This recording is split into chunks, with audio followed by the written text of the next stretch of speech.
Hello friends, let us study about the afferent connections of cerebellum. What are we going to learn? We are going to learn how this functions of cerebellum is brought about. Hence, we are going to go to the major afferents, major efferents, right? If this is the cerebellum, what are the major connections which are going to the cerebellum? That is afferent connections. So we know one, that from the spinal cord, which fiber goes to the cerebellum? What is the tract? Ma'am, it's spinocerebellar tract. What are those two types of spinocerebellar tracts we have learned? One is dorsal spinocerebellar tract and the other was ventral spinocerebellar tract. And what is the tract which is going from the vestibular nuclei to the cerebral cortex? This is my vestibulocerebellar. Tract. What spinal cord is going to give the information to the cerebral cortex is the informations from the proprioceptors, which could be the muscles, the muscle spindles, the tendons, the joints, the ligaments. Vestibular nuclei, this is going to send the information of coming from the vestibular system. Coming from where? From the otolith organ and the semicircular canal. So these informations from the vestibular system is going to go to the cerebral cortex. These are the two major afferents. Now let us go to one more afferent, which is forming my climbing fiber. We know it comes from inferior olive and it goes as climbing fiber.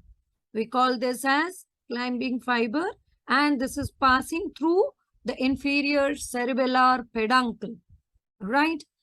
Then this inferior olive is under the control, or you can say has got connections with the rubronucleus, the red nucleus, which is present in the midbrain, right? Which in turn is under the control from the cortex, the frontal or the parietal cortex, right? Frontal cortex is basically having which areas? The motor areas. So in the frontal cortex, we have the motor areas.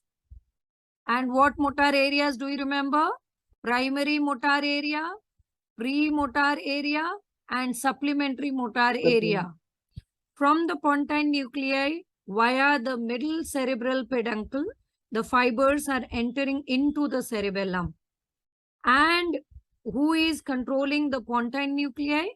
We have the frontal and the parietal cortex giving fibers to pontine nuclei. Frontal, who is located? My motor areas. And what are the motor areas? They are primary motor area, premotor area, somato or supplementary motor areas. Who is present in my parietal cortex? We have my, at the back side, these are somatosensory cortex. Okay. Now, these are controlling the pontine nuclei. Pontine nuclei in turn is going to give fibers to the cerebellum. So these tracts are called as cerebropontocerebellar tract. What's the name of this tract? This tract is, suppose I give this tract as number 3. This I call it as number 4. Number 4, it starts from the cerebral cortex. Hence it is cerebropontocerebellar tract, right? Then we have fibers, connections from the frontal cortex, or you can say from the cerebral cortex to the red nuclei, and red nucleus may even go directly or may give fibers to inferior olivary nucleus, who in turn via the climbing fibers is going into the cerebral cortex through the inferior cerebellar peduncle. If I want to name this tract, that's the 5th tract, how will I tell? Cerebro, rubro, olivo, cerebellar tract. Olivo, cerebellar. So it is cerebro, rubro, olivo, cerebellar tract. Clear?